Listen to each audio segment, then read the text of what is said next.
На конкурс дети читают стихи для лабиринта. Я, Перегудов Иван, мне 8 лет, я живу в городе Барнауле. Прочитаю вам стихотворение Галины Дядиной «Море и небо». Бывает, что море на небо похоже. Все знают, что звездам в нем водятся тоже.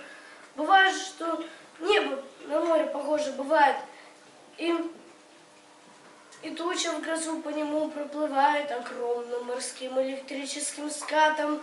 Гром раздается раскат за раскатом. Размылись у моря и неба границы. А где они? Знают лишь рыбы да птицы.